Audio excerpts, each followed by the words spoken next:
We put on events for 52 weeks, the whole year. I'm told on the 300th anniversary lasted about 1 week. This is 52. We're kind of wrapping it up, so we're kind of proud of all the stuff that's been going on here. Hopefully you got a chance to go down to see the tree lighting. Santa Claus has arrived. That's what I'm told. And it's beautiful down there. We've got a couple of ice sculptures. With one of them has a 350th logo on it, so it's beautiful. The speaker series, we had approximately 22 speaker series. Jen Cranston is at the core of most of them, and these are the last two. So this one tonight is on the village of Hamilton, and then the last one, which is December 12th, is going to be about the libraries, plural. We have several libraries in town, and the library system in North Kingstown, and that's by Susan Oliver. Sort of all, connected to all of the events in 350th celebration this year are the Festival of Lights for Wickford. And if you go online to the town website, you'll see today, tomorrow, and then Saturday and Sunday there are events on every one of those things. A new one that we have is at Smith's Castle, Christmas at the Castle. It's a little bit, well, it's a lot different this year in that it will be free and open to the public. So if you have kids, grandkids, what have you, please go down there and take advantage of that. We found an opportunity to cover their expenses, and so it's free and open to the public, which is they've never done before. And that's about it. Like I said, this is the second to last speaker series. Tim Cranston is our historian, and we are blessed to have somebody of his nature with us. So, Tim, take it away. Thank you so much, everybody, and thank you, Randy, for that. It really is important, I think, that we take a look back. This whole thing began in the beginning of January, and here we are. This is the 24th of 25 events that were tied into the speaker series. We've talked in rooms, we've walked in villages, we've walked in mill villages, we've rolled around in kayaks, we've done it all this year, and it's been a great, fun thing to do, and I'm really pleased to know that the committee had the foresight to put these all up on a YouTube page off the town website for folks for now, and also for 50 years from now when people are looking at a 400th anniversary. They won't have to, roll me out in a wheelchair, wipe the drool off my chin and make me talk. It'll all be right there. So I've appreciated all of you coming out through all this great adventure, and we'll continue to go on with this. And it's I would encourage you to go to Susie's event next week, because if you want to talk about somebody who's passionate about libraries, you've got it there. And she'll tell you a whole story about how important the libraries have been to, not only just having books for us, but also collecting and preserving the history of our communities. And I think that's why it made some real good sense to close with that, because they have always been the repository of our town's history. So I hope you'll enjoy that walk as well. Or that talk.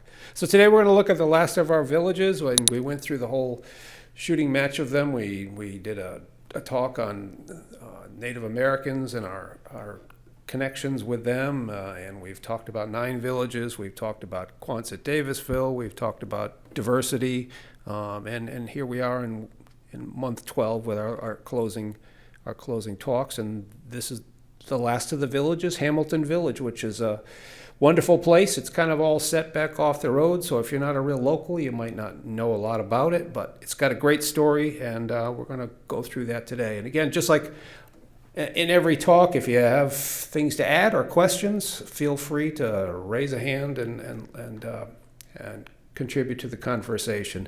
I don't want to be a big old talking head up here. Let's have a dialogue together.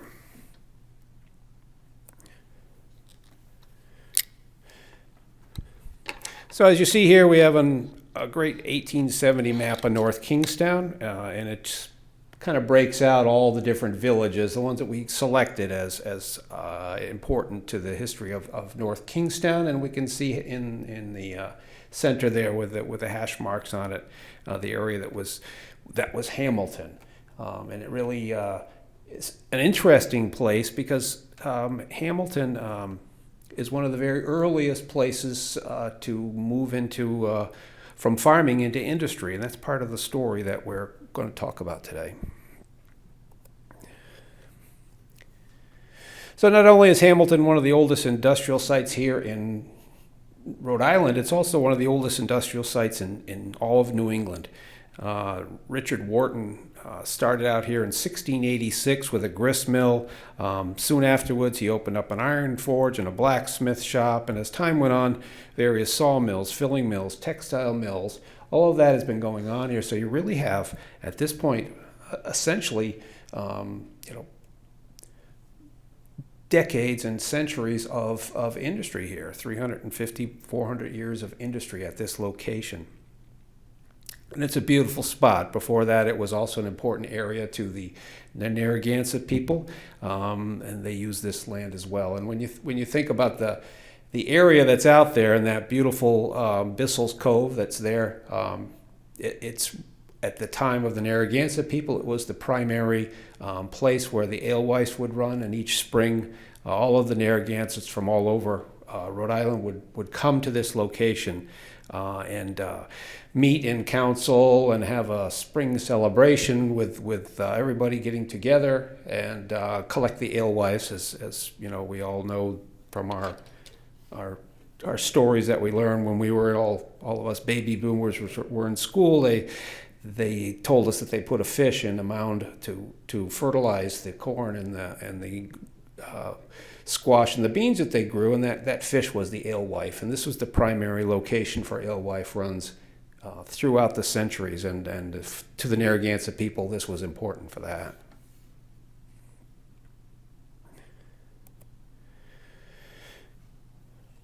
So almost 200 years after industry began there, with just like everywhere else in the United States and certainly in southern New England and here in Rhode Island, the Industrial Revolution was taking hold of the place.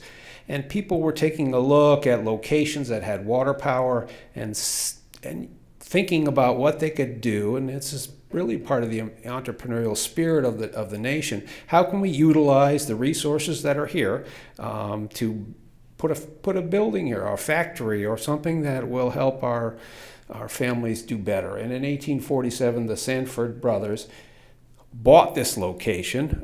It was called Bissell's Mills then, and it had all those things going on there that I spoke about. It was, at that time, there was an iron forge and a sawmill and a grist mill and some small textile operations that were going on there.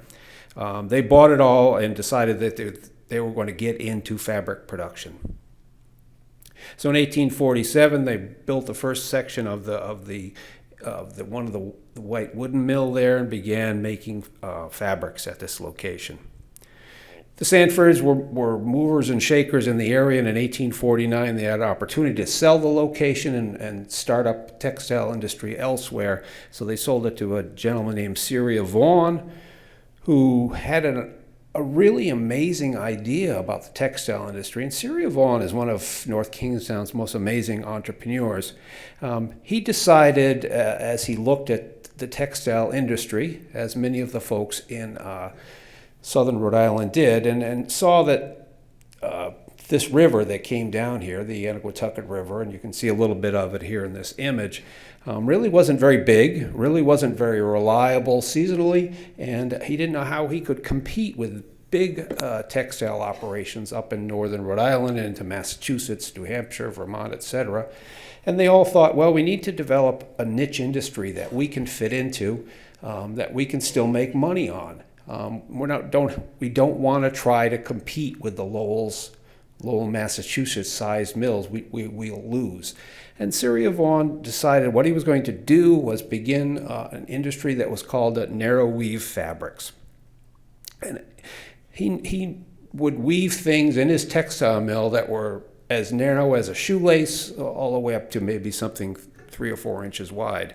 And there was a market for that, and he had that market cornered at the time. As you probably remember from other talks, and many of the other textile mills in the area decided that their niche was going to be Negro fabrics, but Syria Vaughan went in another direction. And in that time frame, in the middle of the 1800s, he purchased this place with the idea of putting up a textile mill that would make narrow weave fabrics, and he also named the area around it. No more being called Bissell's Mills. It was going to be called Hamilton to honor his wife's family. He eventually took on a partner in the Greens family and eventually sold out, and the Greens continued there, but narrow weave fabrics were woven here at this location for approaching 150 years.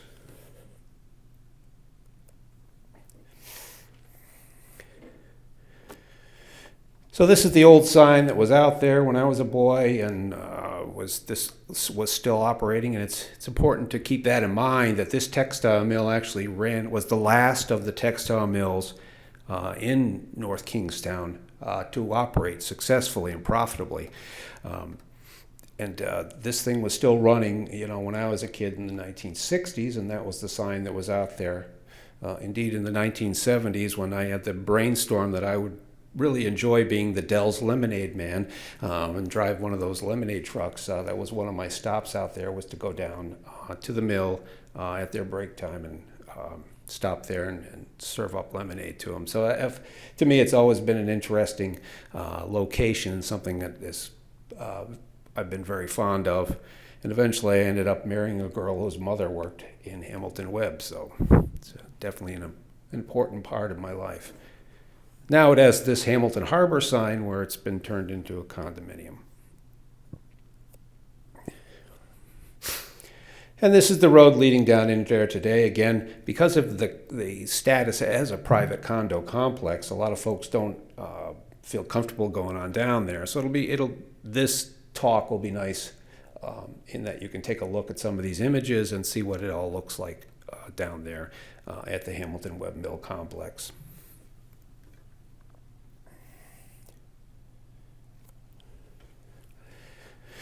Just to give you an idea of the whole scope of the place, this is an aerial view that was shown in a textile industry magazine back in the 1930s, showing Hamilton Webb from the air. And we've added some details here to kind of put everything in perspective.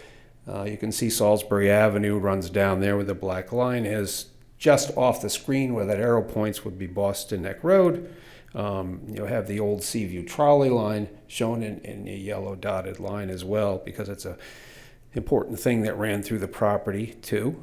And we have all the mill buildings detailed out there, A, B, and C, and we can also see an awful lot of associated mill housing in this aerial shot. And this location, just like Lafayette or Davisville, was a mill village that was owned by the mill owner. Every building that we see in this picture, every house, the stores, all of it was eventually owned by the Green family, first by Syria Vaughan and then by the Green family, and they operated their textile mill just like these other Southern Rhode Island mills were operated, providing everything that they could possibly, an employee could ever want. And the reason for that was that, hello? The reason for that was the fact that there was a lot of competition as you got into the middle 1800s for good workers. And so you didn't want to give them any excuse or any reason to want to go somewhere else. So you made sure they had good housing, that they had a house of worship, that they had places to do social activities, they had stores, they had jobs.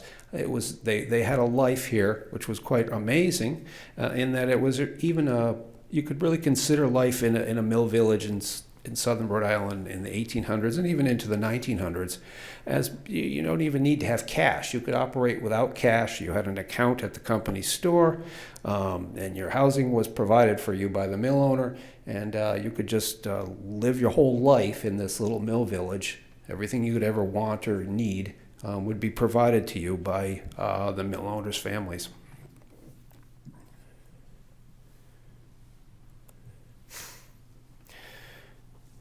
So this is the section of the white wooden mill building that was labeled A in the aerial slide. And this is the very first section of this mill building that was constructed very early on by Syria Vaughan.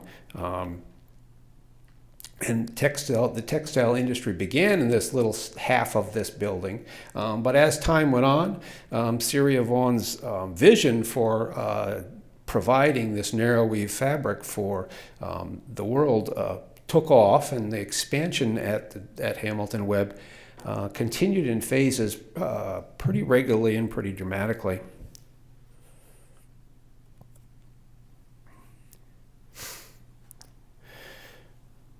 A couple decades after this section was added, you can see the first section in the background there with the tower on it, but then this three-story building with what's called the triple clerestories there. That's the clerestory windows that are built up along the roof line, all the windows here. The reason for this kind of design is that fire is the enemy of textile mills. So natural light to light the workspace was the safest thing that they could do. I mean, you've got a all wooden building in this time frame with machinery in it that's being oiled constantly. The floors of the building eventually get soaked in the machine oil, and the only way to light it if you don't have this level of windows is with oil lamps. Of course, there's no electricity at this time, and so many of these wooden mill buildings succumbed to fire over the years, and that's one of the things that makes the Hamilton Webb, the early mill building for Hamilton Webb, so remarkable. First, that it has this very rare design with the triple level of clerestory windows, but also that it's an all wooden mill building, more than a couple hundred years old, that is surviving to this day.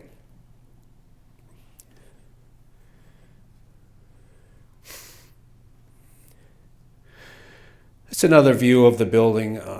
You see this is the water trench that we see from Boston Neck Road flowing into the building. You can just make out some control gates there as we enter the building.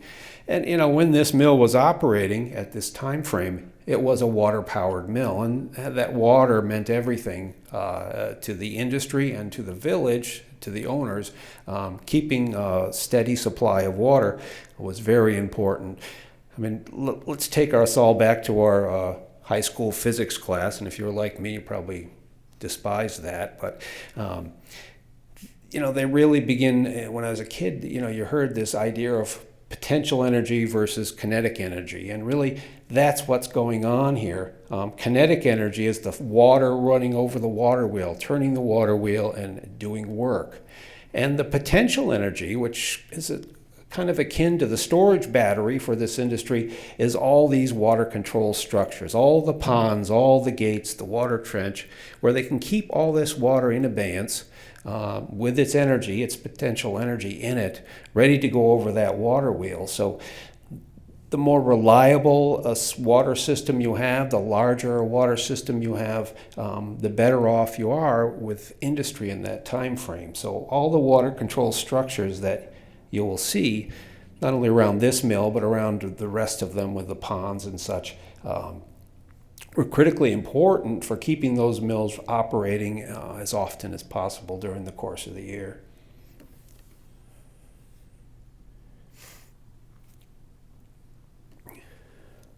This is a great picture from 1880 of the same mill building. The two towers have cupolas on them that were taken off in the 1938 hurricane, and it's a group shot of the workers at that time frame. And it's interesting to take a note if you get a close opportunity to look at this picture at some time, and it's in a number of my books. So you can take a look and you can see how many children among the workers here. And really,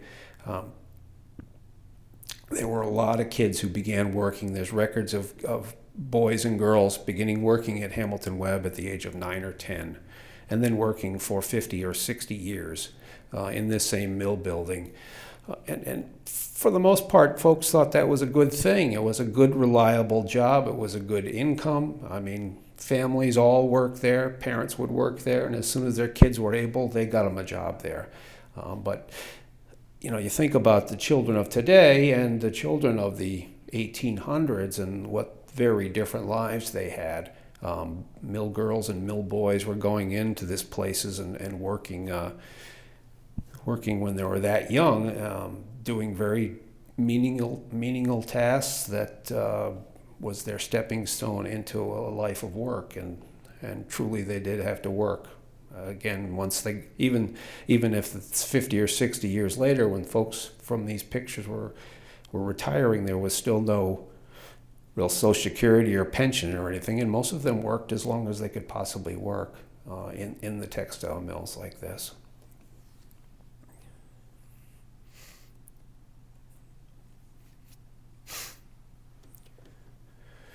This is another view of the building, the wooden building down at Hamilton, that gives you an idea of its construction, how many windows there are, and how it's all laid out. It's quite a remarkable building. It really is, and it's noted by the state of Rhode Island as one of the most remarkable all-wooden textile mill buildings in the state, and it's also noted for that same thing as one of the best all-wooden mid-1800s textile mill in all of New England. It's really quite a remarkable structure.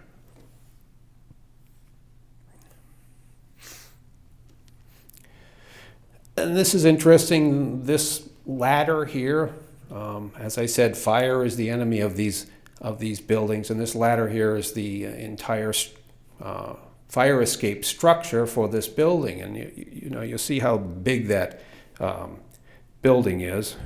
Let's go back.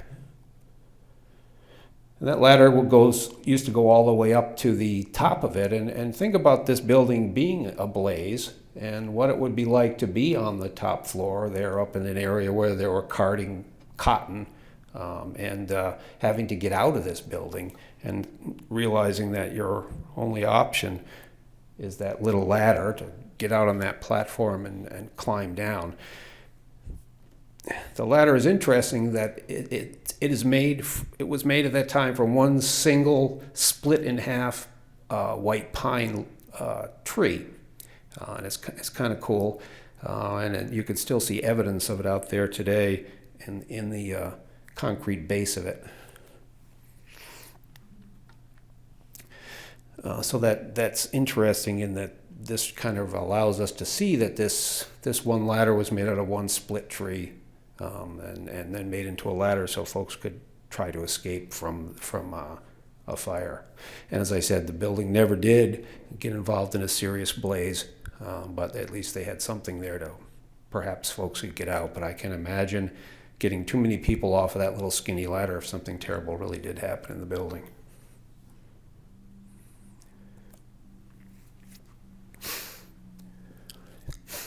And this is the back side of the mill building where the water actually runs. The river itself, the Anaquatucket River, runs under the mill building. The water wheel that was in there has been removed, but it gives you an idea. This particular building had an overshot wheel, and that's a wheel where the water intersects with the water wheel going over the top, and it spins the water wheel from that way rather than an undershot wheel where it would spin it from the bottom, and drives all the machinery in the textile mill.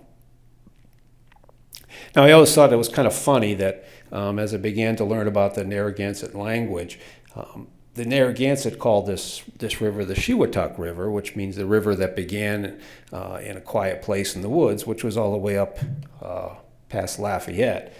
And they call this area down here the Anaquatucket, which is a Narragansett word that means the end of the river. And it really was to describe Bissell's Cove.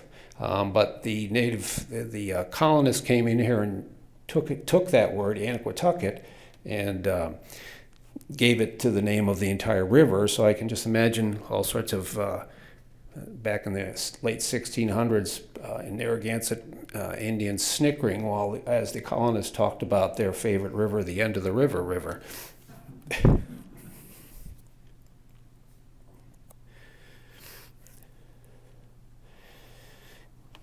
So this is the entry into Bissell's Cove from the as it flows under the mill and goes out into the cove. And again, that cove is so important to the Narragansett people for the reasons we discussed earlier, for the alewife run that occurred up there all the time. It was also an area that the Narragansetts lived in the summertime. The Narragansett people typically lived a seasonal life where they spent about 8 or 9 months along the shorelines and then 3 or 4 months inland during the winter months. By now, the Narragansett folks in this time of the year would have been moved inland to try to get away from the winter storms that would come up the bay, to follow the game as it also went inland. They would have spent all those other months along the shorelines here, farming and collecting the bounty of the Narragansett Bay and its coves and estuaries like this, and living their life here. But they would always come back to this area, to the Bissell's Cove area, at the very beginning of the season each spring, to harvest the alewives and be prepared to start planting their crops again.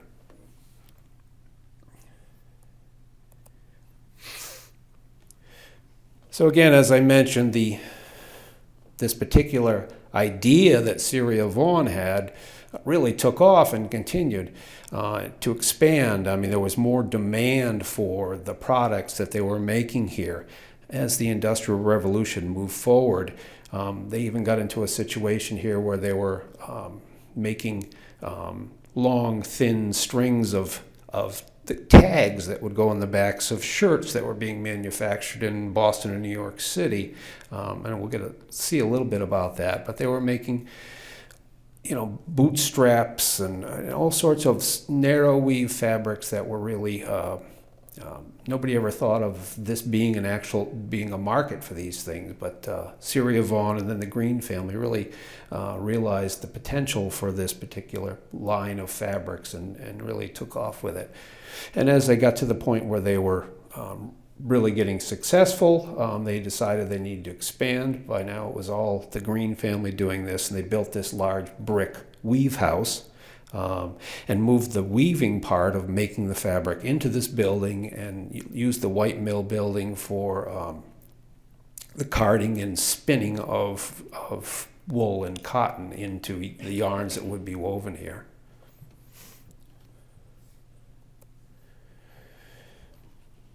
So again, we'll go back and we can take a look at this picture again to see where we've been so far. The building with the A is the very earliest building utilized to do narrow weave fabric work. Then it expanded into the large wooden mill building, and then we have the big brick weave house that was built in the 1880s to expand this business here at Hamilton.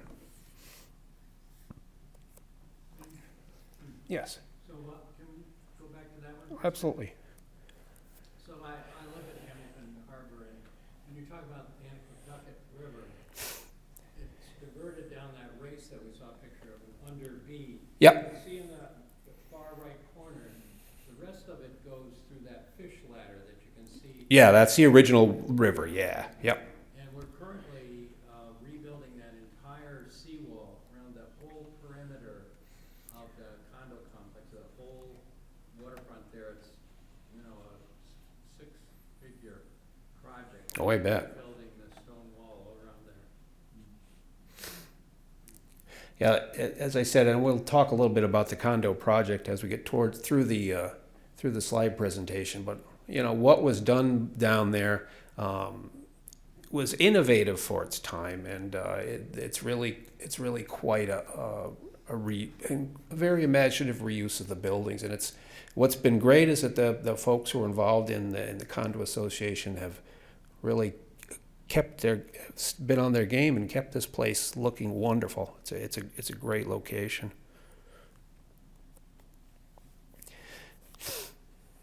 So the towers, and these kind of towers are most of the textile mills, and they're for multiple purposes. I mean, they're architecturally pleasing for the design. They're also were used to move raw materials up and down through the mill building itself in a dumbwaiter systems that were in there.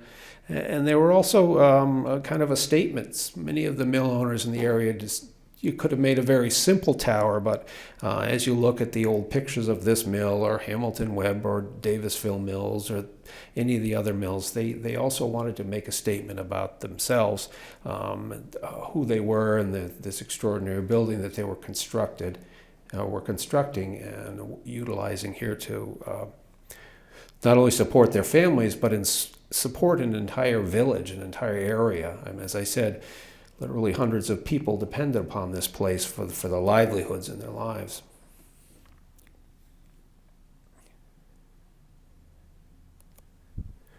And again, another picture of the weave house. And again, they still did not lose sight of the realities that natural light was better than getting into a time frame where they were changing over as this building was being constructed.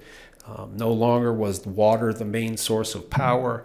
Now, interestingly enough, through an arrangement with Syria Vaughan, who moved from textiles into coal, they were now utilizing coal-powered steam generators made by the Corliss Steam Engine Company to run textile mills now. And Syria Vaughan was providing the coal for all of this, all up and down the South County. And they had other ways to light. By this time, they were beginning the very beginnings of electricity generation, but they still wanted to take advantage of the natural sunlight to light up the buildings for the workers' advantage to be able to see what they were doing.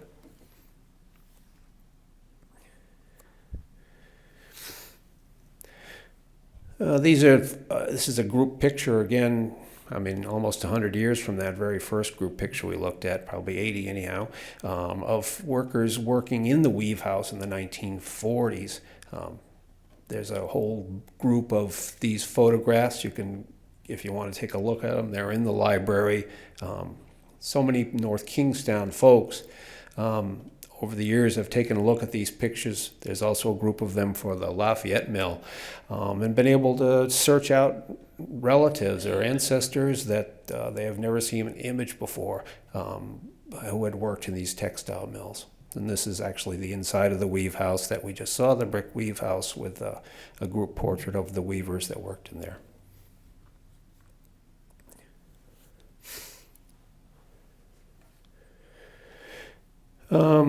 This here is the foremen and bosses of the different departments in the weave house, including Mr. Green there in the center, sitting with his workers.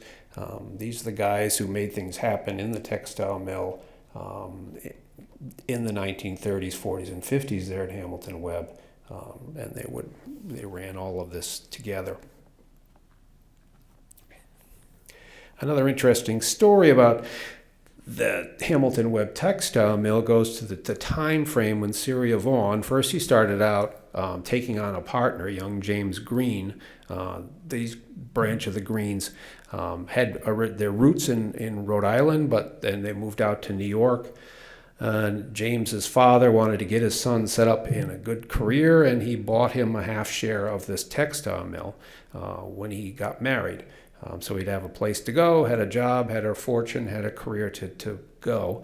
I think a lot of the original workers that worked for Syria Vaughan, particularly the folks who would have been the equivalent of this group, were not happy about the way things played out with the changeover. And Syria Vaughan, once he sold his half share, he was not a guy to just sit on his hands, and he was always thinking of new ideas. And he had already had an idea regarding his next business venture, so he eventually sold it out to the Green family.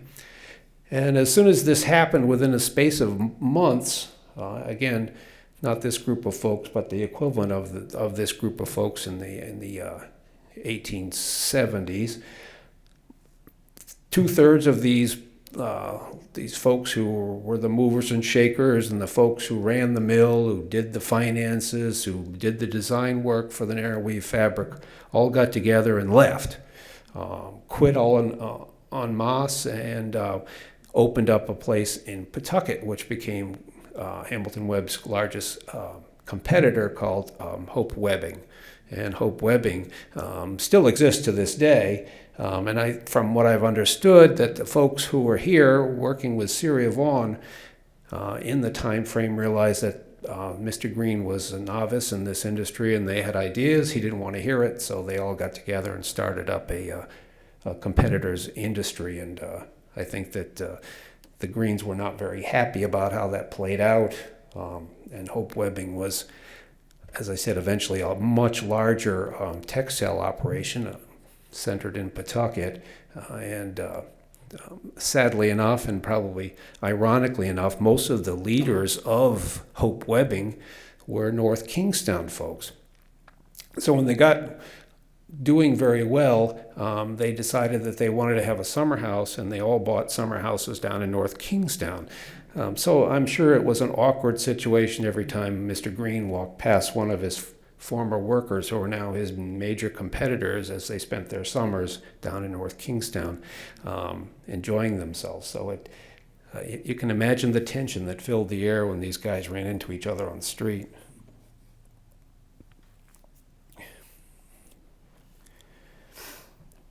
So these are some views of what's happened in the inside the brick weave house to this day. And the work that was done, the ideas that were done to modify this mill building into a condo complex when it closed down in the end of the 1970s was pretty remarkable, and it was pretty unusual because the idea of condos was just not something that was familiar to people in southern Rhode Island. And the Dwarman brothers who financed this were taking a huge risk. They bought the building, and they put a lot of money into getting it redone. They hired a great architect, and he came up with a great design, and didn't really take off, and that's the problem in the beginning. And folks who know the place now, I know back in the late 70s, early 80s, when it opened up, that you could buy these, especially in this building, you could buy these units for a song and a dance, and folks were buying them for $40,000 or $50,000 a piece, buying 2 or 3 of them, and as an investment. And certainly now you can get a whole heck of a lot more than $40,000 or $50,000 for them. But as I said, nobody really understood the whole idea of what condos were at that time frame. But it has this beautiful interior courtyard. The clerestory windows on the top of the brick weave house were removed to let full sunlight and air into the building, and it's a delightful use of the building. It really is something that's pretty remarkable. So here's a view of the building today. The parking lot and everything. It's as I said, it's extraordinary. I have done a number of actual walking tours down there, and I'd like to do one again perhaps this year, so folks can get down there and really see how exceptional the design and the vision for transforming this building into quite a pleasing location is.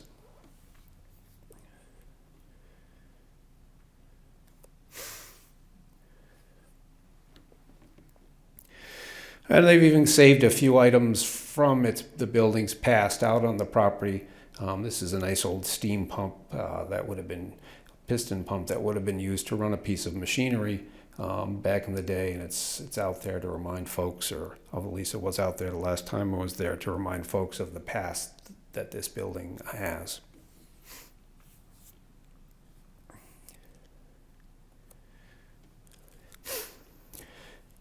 So here's Syria Vaughan's modest gravestone out in Elm Grove Cemetery, and I like to take a time to talk about him because he really is quite a remarkable guy. He came into this area. The Vaughans were a local family, had been here from the beginning of time in Wickford's. They had been house builders and ship builders. Syria Vaughan when he saw the opportunities that the Industrial Revolution provided, he just continued to move in different directions. He was thinking ahead of the curve in reality. As I said, the narrow weave fabric idea was pretty remarkable way to move forward. It was very successful. Once he got involved with the Greens, he sold his share and to him, and then moved into a number of different businesses. As I said, he got into bringing coal in as what he saw as the next wave of not only providing power for industry, but heating houses and everything else. And he worked to make Wickford an emerging coal port. Lots of coal was brought into Wickford during the time frame, and it really took off.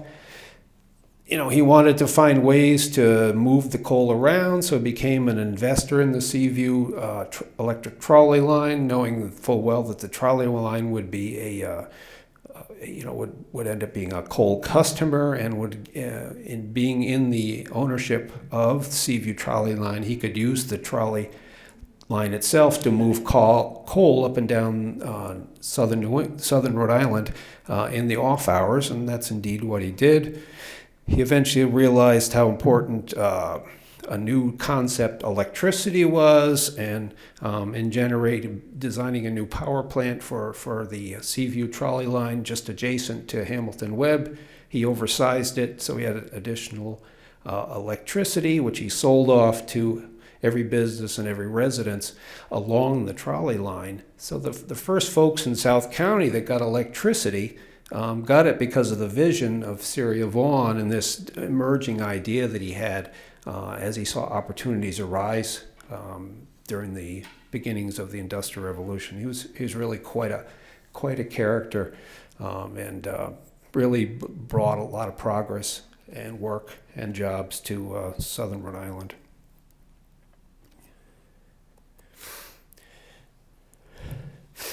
Now this is James Green's son, Joseph Warren Green, and as I said, they owned the mills from, in partnership with Celia Vaughan in the middle 1800s and for another century, until they finally sold the mill buildings off in 1951. And they really took the mill and just expanded it, and it just took off. They took advantage of every opportunity as it arose. Indeed, the Greens in World War I and World War II got the largest contracts available for making minefield warning tape. That's one of the products that was made there. A cloth tape that you would put around minefields in war zones, so it would be marked as an area so your soldiers wouldn't walk through it accidentally.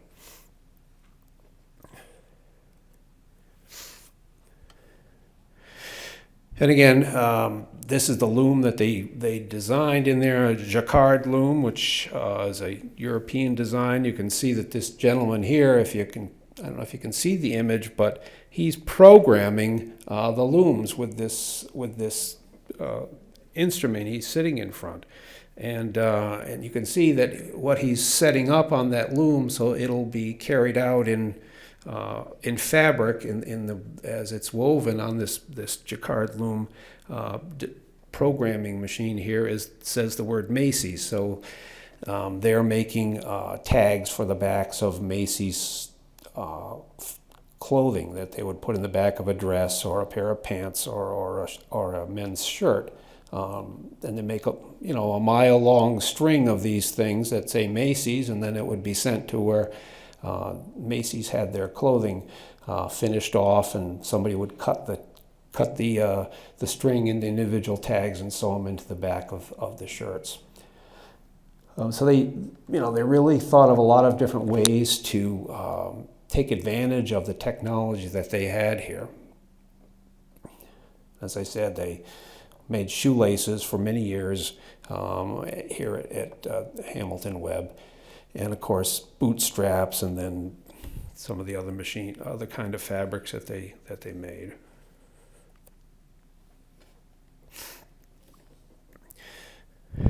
So here's another, this is a jacquard loom in a museum situation, and they use a pattern to control the operation of the machine. And it operates like a player piano, but instead of running a piano and making music, it controls the loom's actions, so that as it's running, it will make a specific pattern at a specific width and also in specific color combinations. So it was quite a complicated machine for the time frame.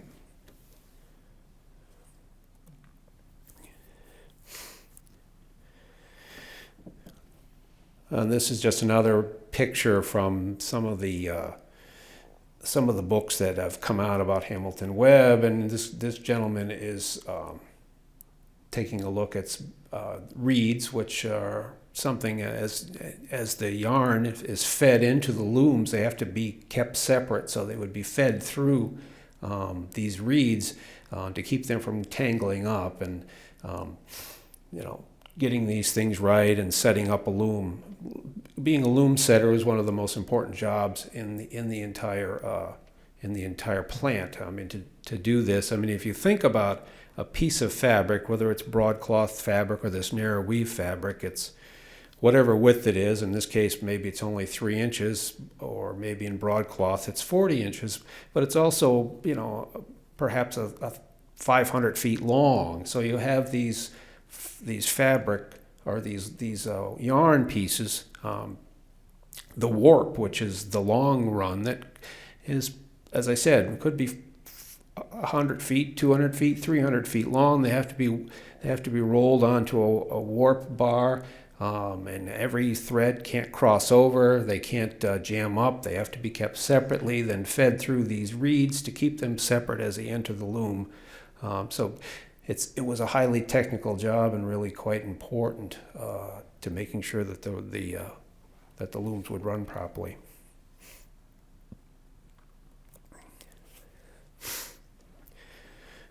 So as we get into the 20th century, the Green family started adding a line of this decorative fabric cloth. And if you were a person who was around in North Kingstown in the 60s and 70s, they had a second store where you could sell this. They sold off the stuff that didn't pass inspection off, but they began making these kind of decorative fabrics, and it became a very important part of their line of work here. And they would make rickrack and other kinds of decorative fabric, stuff that would be added to clothing. Of course, some of these things were used for different things.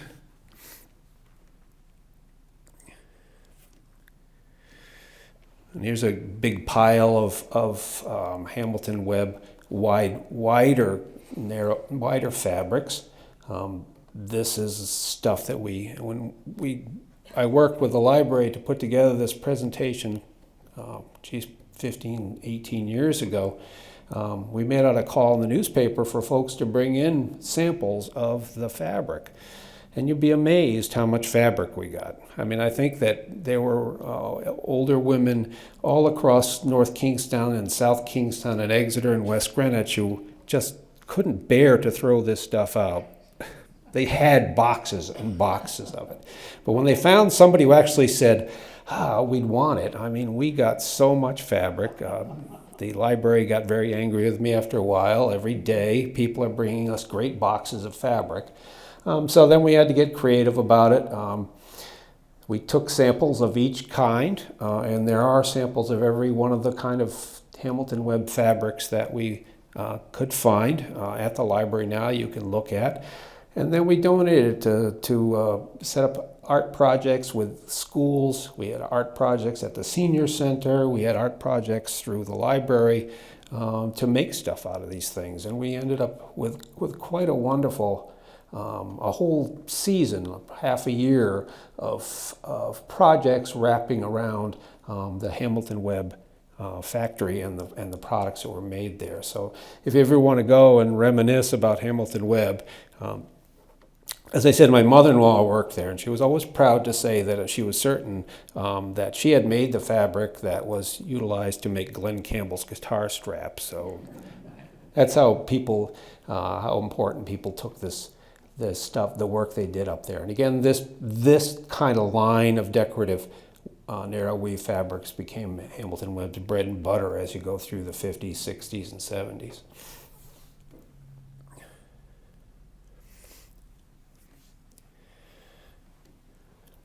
And this gives you an idea of how things are going on inside the factory. The weaving is going on the floor up above, and as the fabric is finishing it in the looms, it's going down through slots in the floor into this area where it was inspected and wound. So this guy's an inspector. He's looking at this stuff as it comes down, making sure it's meeting the specifications for whatever they're making. And then it's going into a situation where then it's wound onto spools for final distribution. So this is another one of the jobs that would occur down there, was being an inspector, inspecting the fabric as it came off the looms. You can kind of see, if you look at the top of the image, where the fabric is coming down through the ceiling, which is the floor of the weave room up there, and is being inspected.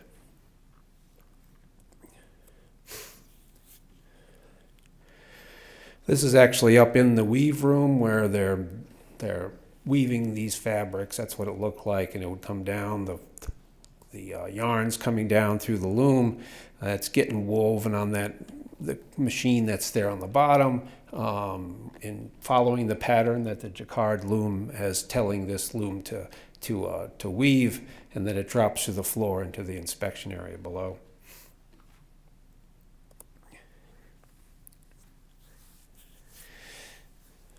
So we talked a little bit about this in the beginning, and water was everything, especially in the time before the reliable, reasonably priced, and reliably sized steam engines that were eventually designed in Providence by the Corliss Company. And Corliss was an incredible operation, and it's not like he invented the steam engine, but what he did was he made a steam engine that was in various sizes that were able to be used for various kinds of applications. They didn't take up an enormous amount of space. They operated very efficiently, and they could be powered by coal. So before that happened, everything, any textile mill, Hamilton Webb or any other ones, had to do with water and controlling the water, saving the water through the drought periods of time. Think about a textile mill that doesn't run if there's no water, if you end up in an extended drought. So managing water was another one of those jobs, like a loom setter. The guys who handled the water for these mills, this is one of the highest paying jobs in the place, is thinking about controlling where you're going to store your water. You only releasing, once it goes through them and is down in the Narragansett Bay, you can't get it back. So you want to manage your water in such a way that you can maximize this big storage battery that these mill ponds represent.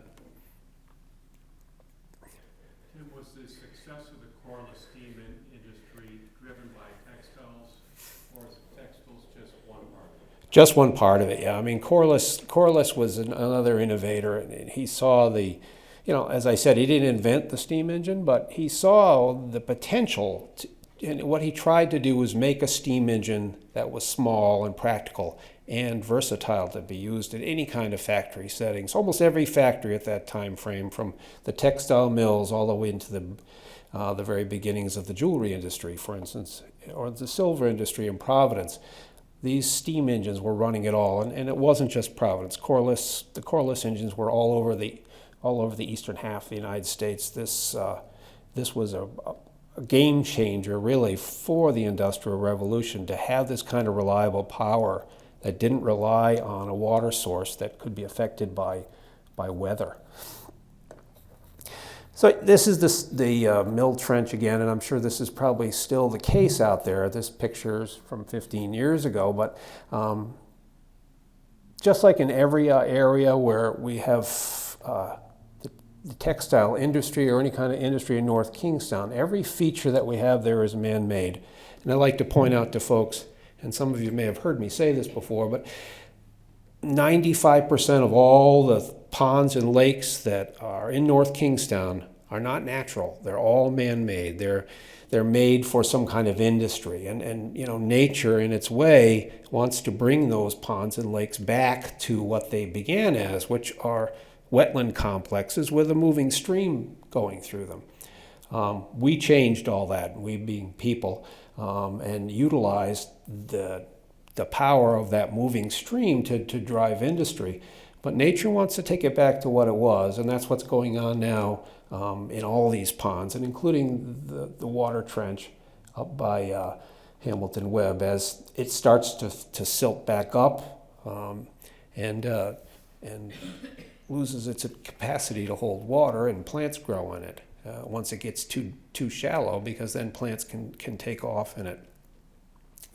And the mill owners and all of these textile mills would take time every handful of years or so to shut production down for an entire month. And all the workers who are working in the mills would be told, well, you're not going to be weaving today, you're not going to be inspecting today, you're not going to be wrapping cloth today, you're not going to be doing any of those things, because we're all going to be working on cleaning out the ponds. They let the ponds drain down and dredge them all out so they can maintain these big storage batteries. As I said, that's what they were. Keep them going as time went on. And all the dredge material that came out of them would be reutilized. It would be used to raise up the side of a dam. It would be hauled off and thrown into the gardens of the textile mills, because it was perfect for soils for that. And then once they had it done, they'd let the ponds fill back up and get back to work. So there's another beautiful image of the water trench going from Boston Neck Road out towards the textile mill.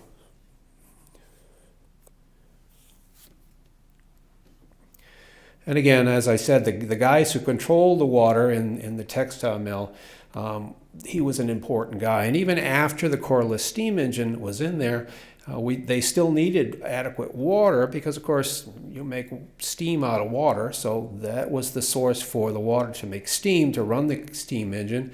And the water was also an important part of the process for making dyes, to dye yarns specifically that would be woven into the ornate designs that they were making in some of these Hamilton Webb fabrics. So they needed water even into the time frame when there was coal-fired power and electricity. They still needed water. It was an important part of the process there. And here we have George Corey, who was one of the last foremen in charge of controlling the water at Hamilton Webb, doing his thing.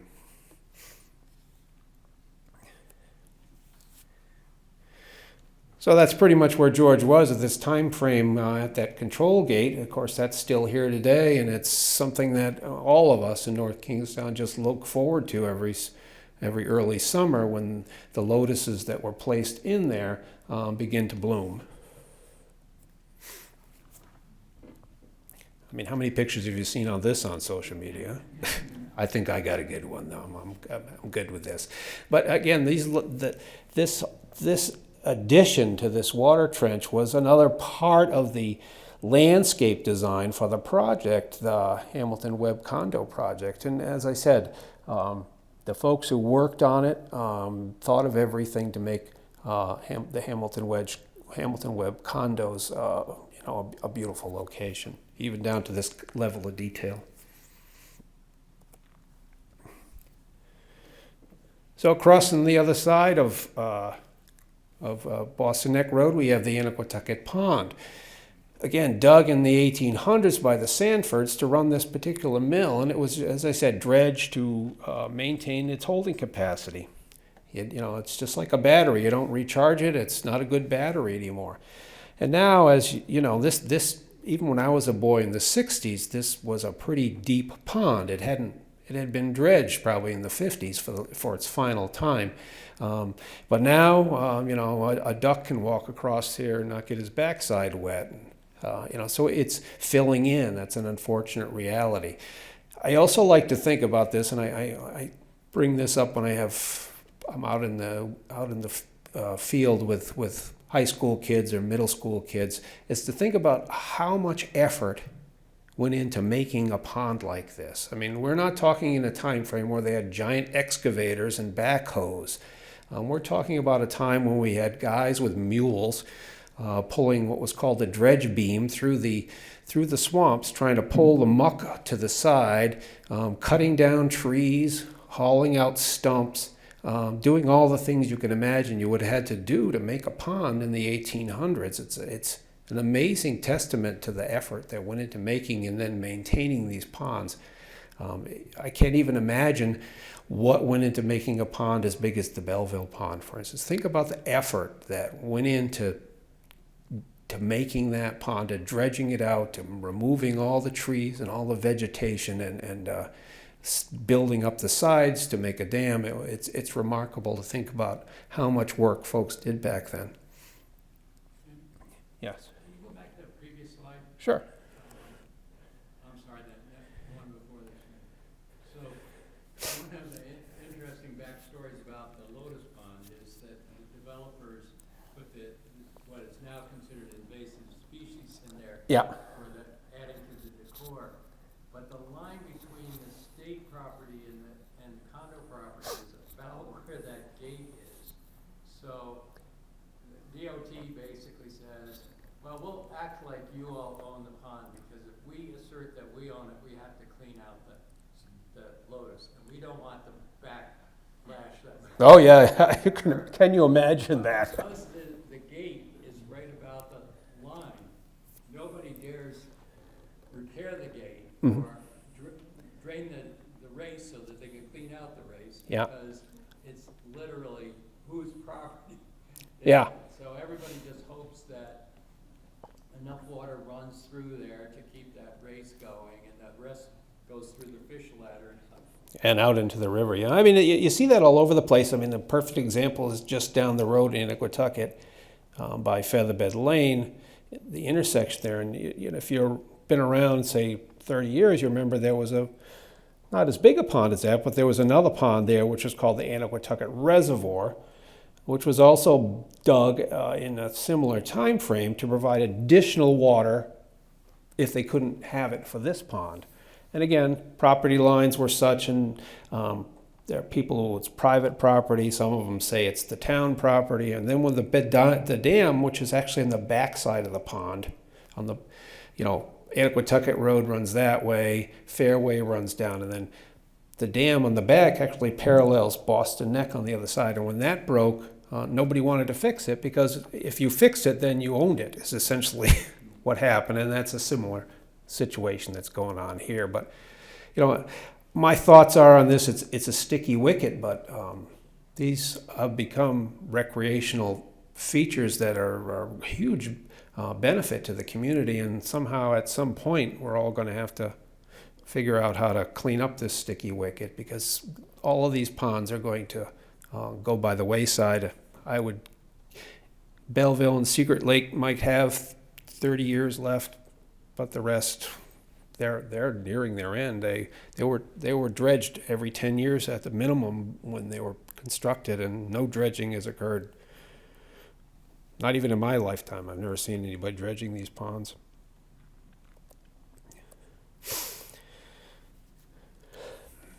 So here's the fish ladder we just talked about. And again, the state has worked hard to restore an alewife run here, and it is still not anything like it was in the days of the Narragansett people, or even in the days of when I was a boy in the 1960s.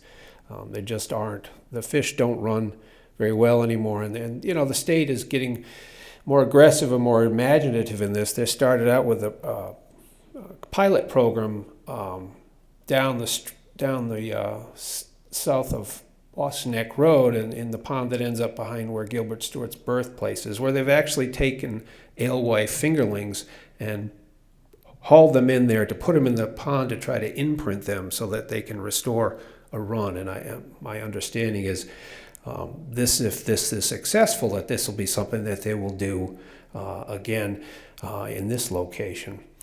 Another thing that's important about the Iniquotucket River, which is interesting, is that it's an important location for the Atlantic eel, and that if you go online and if you just Google Anaquatucket River, half of the things you'll find will be about eel studies and how important the young eel fingerlings that grow up in the Anaquatucket River and then end up in the Atlantic Ocean. That this is one of the biggest areas for eels as well. So it's kind of interesting too, and it's something else that the DEM is taken note of and is trying to find ways to restore these important fish runs.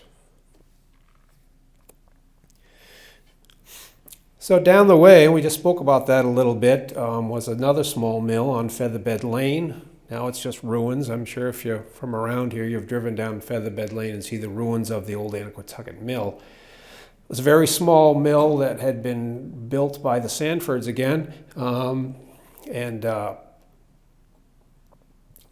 it was way too small when the Greens got in here. They bought the building, they used it for storage, but what they really bought the mill for was so that no one else would get the ability to control their water. You know, there was a dam there. The Sanfords had another pond there on Featherbed. That actual whole section of Featherbed Lane there is a road going across the top of the dam, and they didn't want somebody else owning that because they could shut the water off to them, and Hamilton Webb would not be able to operate. So they purchased it specifically. Also, they wanted some of the associated housing with it as more and more workers were brought into Hamilton Webb, especially once the big brick weave house was constructed, and they nearly doubled their workforce.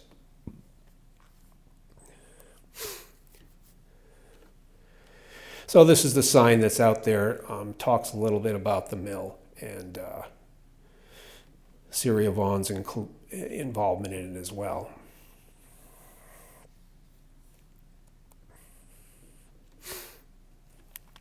So this is some of the foundations that are out there on the, on the Featherbed Lane where that mill, the ruins of that mill are. And then we get to this mill pond that had been done by the Sanfords in just a little bit earlier time frame, and you can see what is to come for all the mill ponds in North Kingstown. This one has been, century or more probably since it's been dredged, and nature is taking it back. It's going to go back to what it originally was, as I said, is a wetlands complex with a fast-moving stream going through it. And as a town, I think we need to think about, are we okay with that? And if we are, then let's let nature do it. But maybe there are locations where we're not okay with it. Is that the land that's near the high school? This is actually on it. This is on Featherbed Lane. Oh. Yeah, that one by the high school is gone completely. Certainly seems to be growing a great crop of white birches, but that's about it.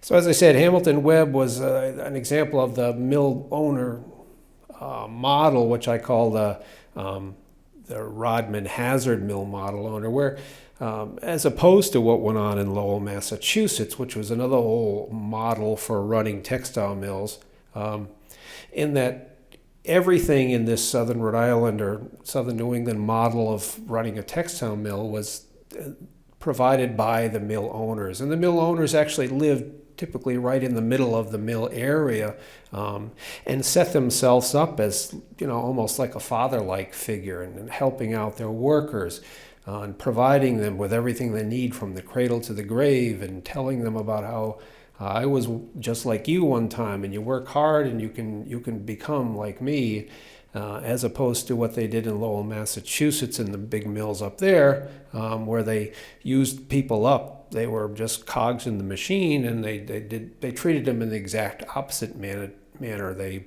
put them in dormitories and tried to keep them from organizing or even getting to know each other. Here in the southern Rhode Island textile mills, they encouraged the family involvement in the mill because it gave them more workers. So it was a whole different way of running the textile mill.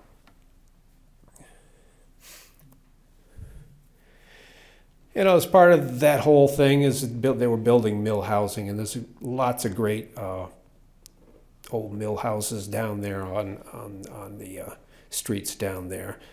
This is one of them on Salisbury. That's a typical duplex, and as you can see, the dormer on the top is the only difference in the fancier doors. But this is a two-family mill owner house. You know, two families would live in this.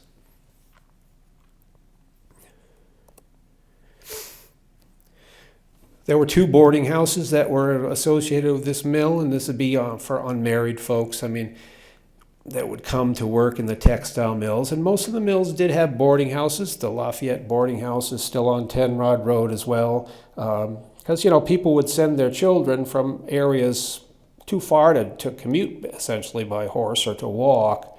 You know, somebody in West Greenwich or Exeter might want their kids to get a job and send them down here, and so they would end up living in the boarding houses, and eventually they'd maybe find a girl who worked in the mill and marry them, and then the owners would move them into one of the more traditional family mill houses. But these boarding houses were all run by mill employees, owned by the mill.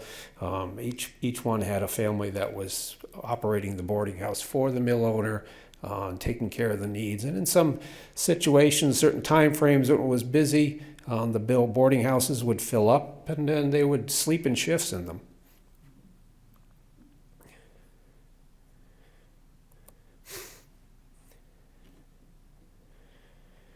So in this picture, you can see boarding houses located, and the one with the X on it is still operating. That's the one that's still there today. The one that's down behind the mill is gone, but the one up on the top on Salisbury is still there today. But there was an additional one very similar to it that you can see there in the other corner under the words.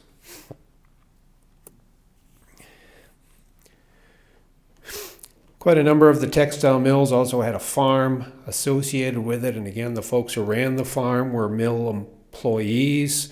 The workers in the farm were mill employees, and the farms were utilized particularly just to supply foods, perishable foods and dairy products and meat and such that would be sold in the company store at the mill.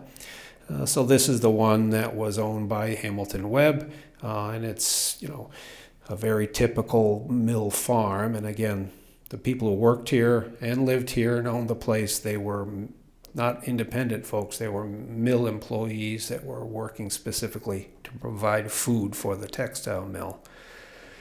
The Rodmans, too, had their own mill farm that was larger and supplied food for the numerous mills that they owned at that time in North Kingstown. They had the Lafayette Mill, the Shady Lee Mill, the Silver Spring Mill, and it was just down the road on Tower Hill Road, and is now being converted into a vineyard. So it's still operating going to go back to operating as a textile or as an agricultural operation to this day. But those are very typical to have a farm associated with these mill villages.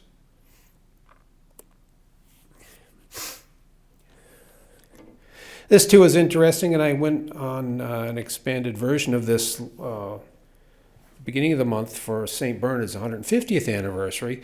But Hamilton Webb and the mill at Belleville, which is gone, were the driving forces behind having a Catholic community in North Kingstown. Prior to the mid-1800s, there were almost no Catholics in North Kingstown. And the Catholics were brought into the community specifically to provide workers for those two textile mills. Because what had happened is the expansion of textile mills had got to a point where there were not enough local workers to supply the necessary needs. So the mill owners at Hamilton and the mill owner at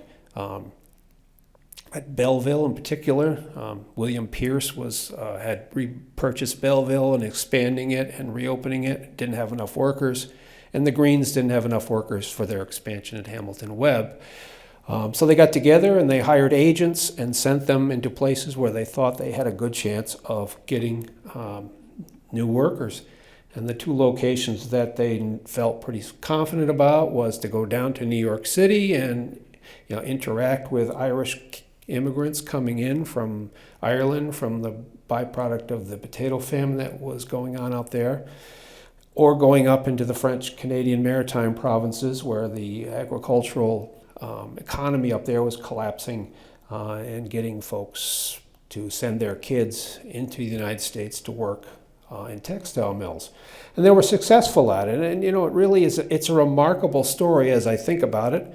I think about the bravery of these Irish families that came, had already survived so much in the potato famine in Ireland, had sold everything they had, begged, borrowed, and stealed to get passage to come to the United States.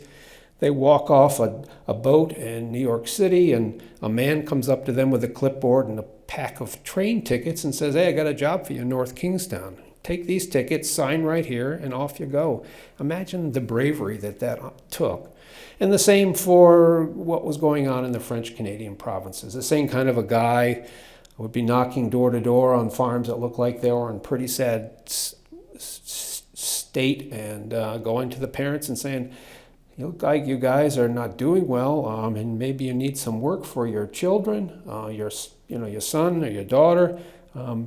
I represent a mill down in North Kingstown, Rhode Island, and again, I've got a train ticket for you and a guaranteed job." So think about sending your 17-year-old child off on an adventure like that, or just packing up your whole family and leaving your home in Ireland and just ending up working in a textile mill in North Kingstown, and not having the support community that they're used to, which was for not only spiritual but their social needs, a Catholic community. So eventually there was enough here in North Kingstown so that they were able to get the attention of the diocese here in southern New England, and they had a mission church set up here, was supplied with priests by Our Lady of Mercy in East Greenwich, which was at that time was the southernmost Catholic community in Rhode Island, and they provided the priests eventually to allow St. Bernard's to begin. They picked the location for Old St. Bernard's Church very specifically because it was across the street from a train station. So this is the Belleville station that used to exist on Tower Hill Road, pretty much at the location where the Belleville State Highway Garage is now. The train tracks ran down there. It was part of the Newport and Wickford line that ran from Wickford Junction down to Poplar Point so that rich folks could get into Newport. The station was there. There was an area of land across the street from it. This allowed the priests from East Greenwich to get on the train, the mainline train in East Greenwich, get off in Wickford Junction and hop on this train, go down to Wickford, do the service, and then take the train back to get to East Greenwich by the end of the day. And that's why it was selected.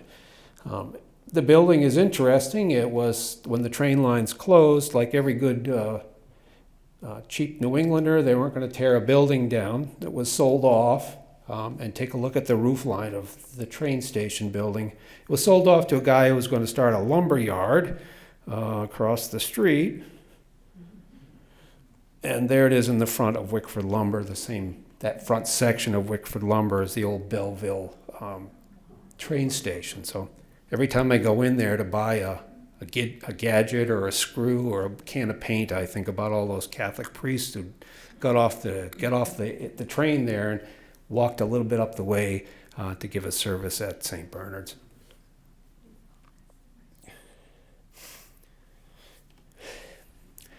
So this is another rail line that ran through. We talked about it a little bit already. The Seaview trolley line ran right by Hamilton. And again, Syria Vaughan, who was the principal and behind Hamilton Webb, was again now one of the principal owners of the Seaview trolley line, which is running by there. And as I mentioned to you, we had all these ideas about using the trolley line as an income source for selling coal, as a way to move coal around, and eventually as a way to create an electric company down here, which was eventually created and called Wickford Light and Power, which was an additional company that was in the umbrella of the Seaview Electric trolley line.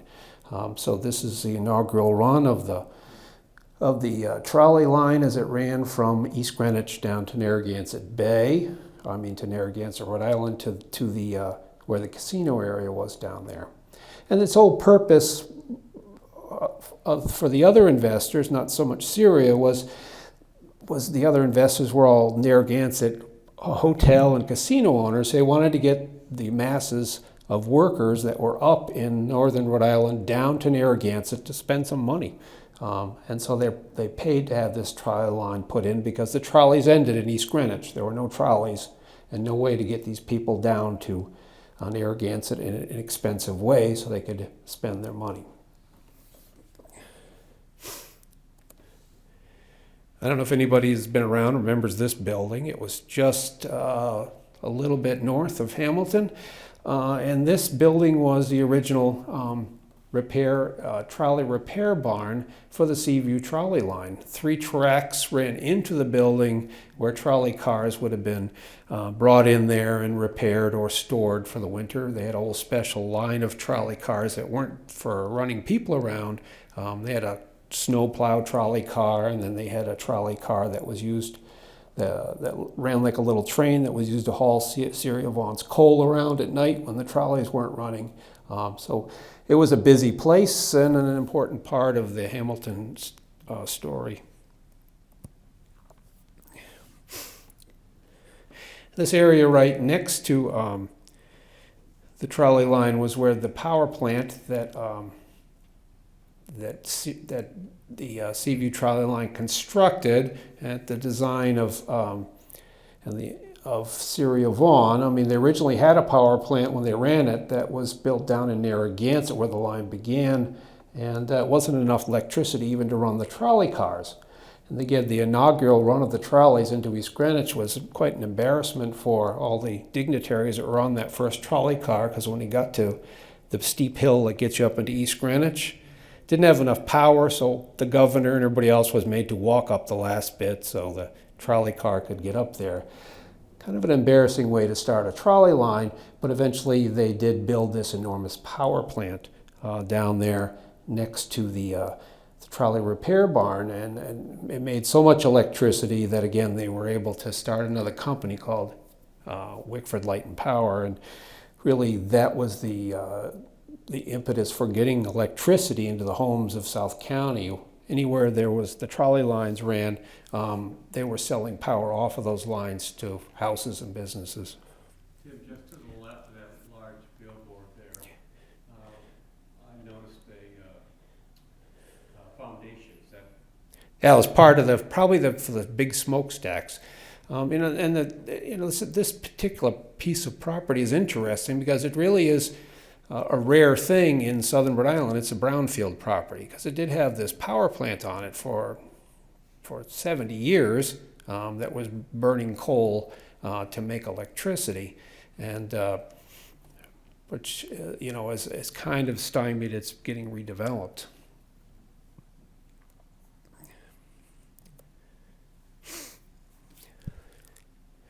So again, now you can kind of get a sense of how the all fits together. The trolley line was part of Syria Vaughan's bigger vision, and we have the whole idea of him being able to move coal up and down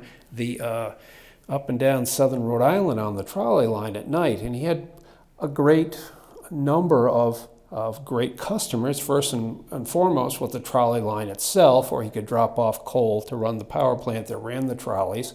He also could drop coal off to Hamilton Webb.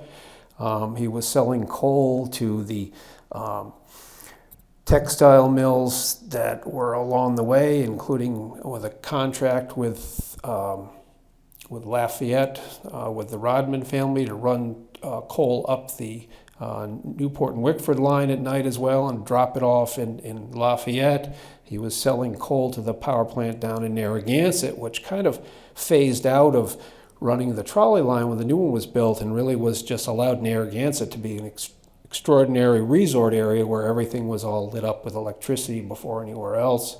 And he was selling coal to a big textile mill at the other end called the Bleachery up in East Greenwich, which was also a major customer, and then selling coal to independent coal dealers who were selling it to homes. So he really had it all figured out. So where did the coal come in? And this is kind of interesting. This is Wickford. And you see that wooden building in the back there? That's a coal shed, and that ship there is delivering coal. This is probably behind the location now where the town hall annex is, just across the street from where the tree lighting ceremony was. And, you know, Syria Vaughan purchased the property and had coal started to be hauled into Wickford, and coal was a major import into Wickford Harbor throughout the latter half of the 1800s and early into the 1900s. Coal was a huge thing that was coming in here and providing jobs for folks in South County. So again, Hamilton had its own company store and post office. You can see this is old because we don't have those Burton, Peg, and E&J in there anymore. We have the Rome Point Cafe in this building, but this was the company store where the products that were grown at the farm would be sold and other things that the Greens would provide. So anybody who wanted something that worked in Hamilton could get it there at the company store. The paymaster was also there. The pay books were there, and if you needed cash and you worked in Hamilton, I mean, you really got paid on your account. That's where that great Tennessee Ernie Ford song, "I Owe My Soul to the Company Store," came from. Because you could go in there and say to the paymaster and say, well, you know, I want $5. I'm going to go down to Wickford with my family and buy ice cream or something, and he'd take it out of your pay and hand it to you. Or if there was a thing that you wanted to buy, say for your wife for Christmas, you know, a silver-plated mirror set, they didn't have it in the store, you'd tell him and he'd get it and you'd buy it. The pay books that were kept there by the paymaster, who usually was also the ran the post office.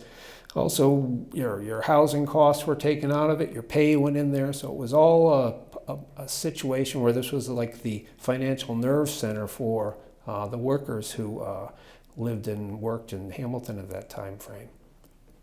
And the paymaster and the post office, the postmaster would live upstairs with his family.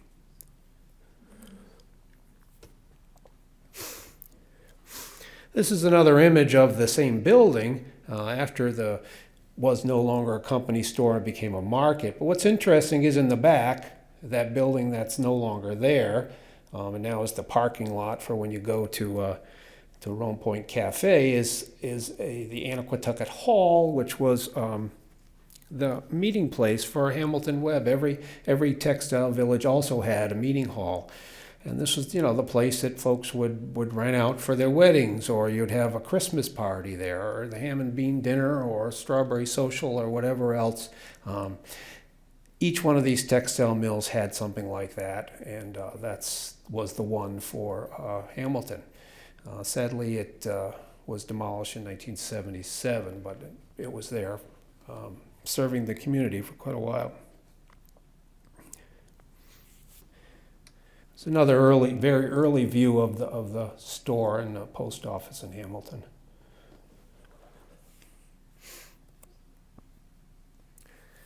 Okay, across the way on Weaver's Road, which is actually part of the old Boston Neck Road, was the Hamilton School. Been a doctor's office for quite a while after that, and now it's a private residence. But as you can see, the district school system is interesting because the way the district school system were run is the people who lived in the districts were responsible. The town at the beginning of every year gave each district a sum of money, usually like $500, and said, well, this is our contribution to your school system. The rest is up to you. And you had to raise the money and make sure you could find a good teacher, watch the teacher work, make sure he was good, find him housing. And you can always tell schools that are in a district that were usually supported by a wealthy textile mill owner, because they have some pretty nice schools. If you would find a school building out in one of the more rural agricultural areas, there would not be as nice as the Hamilton School or the Allenton School or the Lafayette School would have been. So this is the place that these kids would have all gone to school all these years. Typical classroom in the at the Hamilton School building. I think it's interesting to note that most of the older boys are not in school anymore. They're already working at the mill.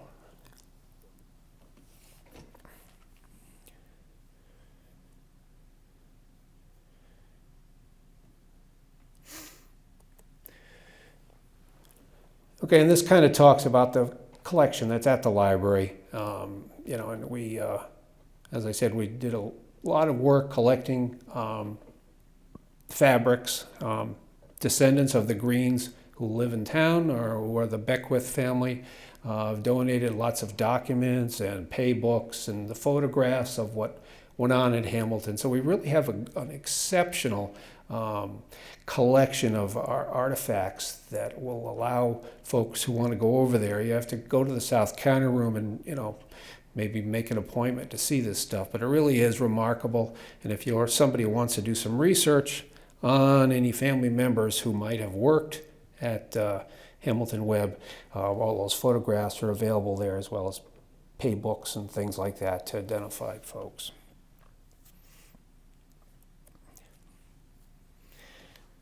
So again, this presentation I really designed in 2008 with Elizabeth, who worked at the library, and then we had, as I said, after we got way too many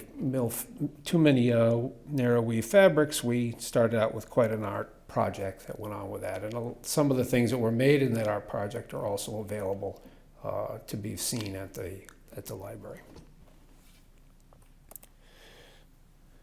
All right, well, thank you so much. I appreciate you coming out. If anybody has questions or comments about Hamilton, I'd be happy to discuss them with you. Tim, as you know, I live in this neighborhood, and I've watched just in the past 5 years, Vissels Cove changed quite a bit. There used to be an island out there, now it's all gone. Yep. It's just naturally occurring. One of the stories that I heard from some of the neighbors who lived there, there was a restaurant out there, and it was known as the picnic grounds for the town over at a place called the Hummocks. Yeah, the Hummocks was a restaurant that was out there for many years. It was connected from Waldron Ave down that area. You could go down there, and it was actually a stop on the trolley lines, because it was the Hummocks was quite a clam bake kind of a location. It ran seasonally. Eventually, the family that ran it moved the whole operation up into Providence, but it kept getting severely damaged, the 38 hurricane and the 54 hurricane. And what you have now is that spit of land that goes out to the Hummocks. And this is really, unfortunately, erosion due to sea level rise is washing it away. So now what used to be something you could walk out to on any given day, even up until, say, 20 years ago, is now, as you said, an island, anything but low tide. And it's something to think about as we think about what we're going to do in North Kingstown about, kind of combating the effects of sea level rise. Something like that is something that protects the shoreline.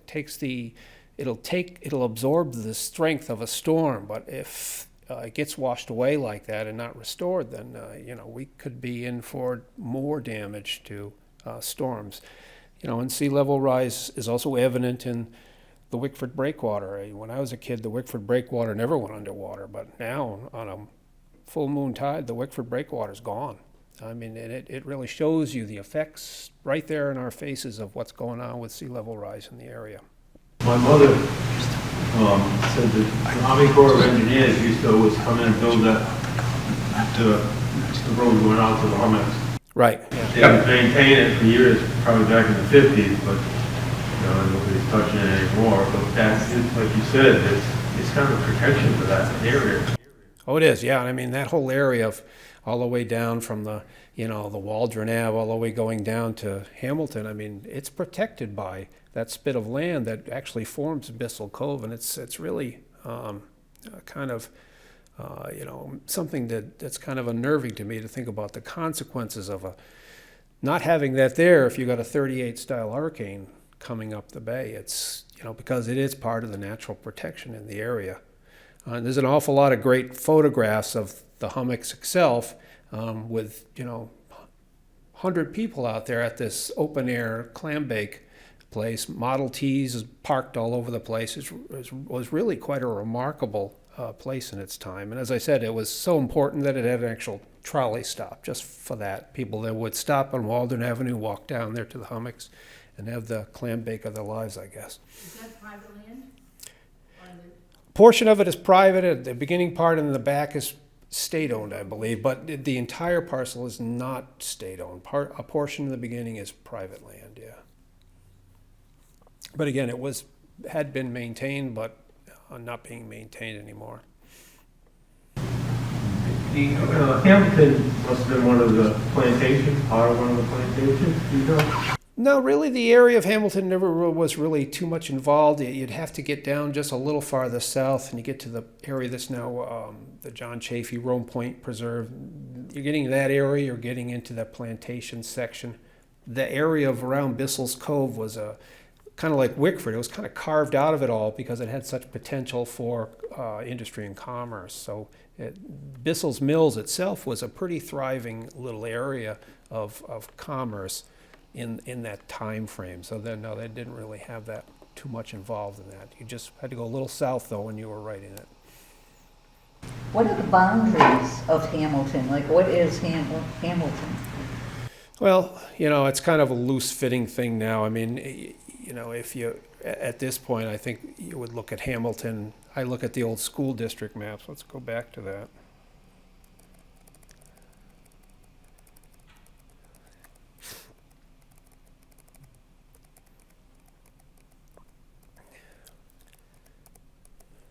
These villages were really defined by those school districts that I talked about with the Hamilton School. Oh, there we went too far. But you can see Hamilton extends up, includes most of the southern half of Bissell's Cove, and extends down to probably the Hamilton-Allenton Road area, and over west all the way over, looks like all the way into to Tower Hill Road there.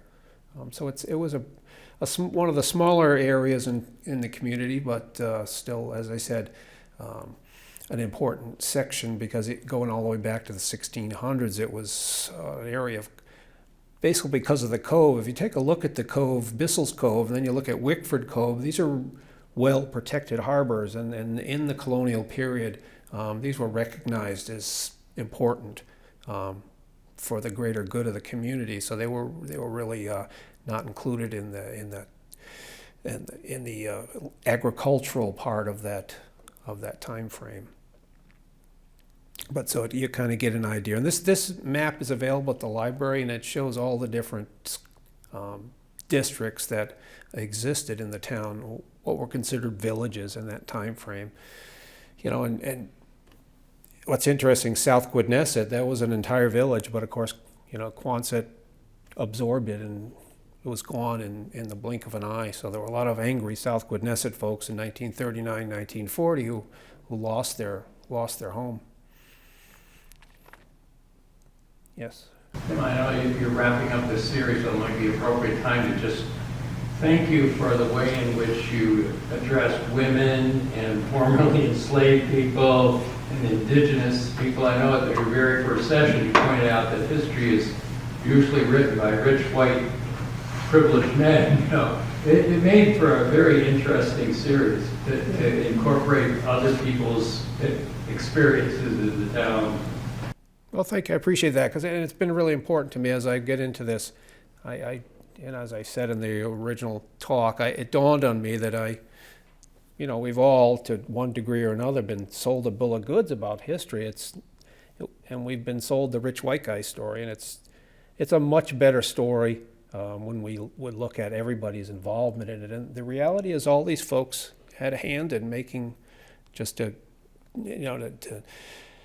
drill back down to North Kingstown. North Kingstown is North Kingstown, not just because of the rich white guys. It's North Kingstown for all the contributions of all the people from the Narragansetts all the way into the enslaved people, the contributions of women who stepped out of the box and were brave and did more than they could ever imagine they could, and it's made our community special. So, and I think that we've done them a disservice over all these years because we've only had the rich white guy story to look at, and it's important to know how many other folks contributed to the sense of community that this place has. It's been a pleasure for me to look into it, and I've enjoyed it for the last 10 years. It's really been the focus of what I've been doing. I have a friend that worked at Hamilton Webb, Adult Clothes, and he was an art designer. But I believe that they actually were involved in making seatbelts. Yes, yeah, that's another narrow-weave fabric, sure. They just couldn't compete with Yeah. the technology available elsewhere, but they were making seatbelts. Yeah, it eventually closed out for two reasons. It was utility costs was the biggest thing. Electricity was a lot cheaper in, say, South Carolina, and workers were cheaper. So it was all about economics. That Hamilton Webb was a thriving, viable business right up until the very end. I mean, they really, it was a great niche that Syria Vaughan had thought about so many years ago, and it continued to allow for great jobs for people in North Kingstown and great products that are still out there today. Most of the great guitar straps from all the rock and rollers are Hamilton Webb. I'm sure of it. I remember going to them, I had one huge box. Yeah. Used it for everything. Tim, shifting gears just a little bit, do you do anything in the shell fishing industry in North Kingstown? Is that enough for a lecture, or do you incorporate it in something else? Yeah, I think that just fishing in general, fishing's interesting because, for instance, mussels used to be thought of as nothing. But there were some entrepreneurial fishermen in North Kingstown that said, mussels could be a product, and they are some of the guys, the Wilcox brothers, who decided now this is something that there'll be a market for, and they got into it. And now you look, in the late 1800s, we had an incredible oyster industry. I mean, this was aquaculture before the word was even there. Oyster farming was huge in Wickford, and there's just been a lot of shell fishing and regular fishing has been a big part of our community. It's definitely, I don't have one available, but it's definitely enough information there to put together a presentation. It'd be a pretty interesting one too. Of course, and that's something that's changing now with climate change too. I mean, when I was a kid, if you didn't wear your sneakers when you're in the water, you'd cut your feet on the mussels. There were so many of them, and you could go down to Rome Point or Bissell's Cove and in 15 minutes have a bushel basket of steamed clams, but now you can't. So there's changes in the world that we're facing. Okay, well, thank you for coming out, and I hope you enjoyed it.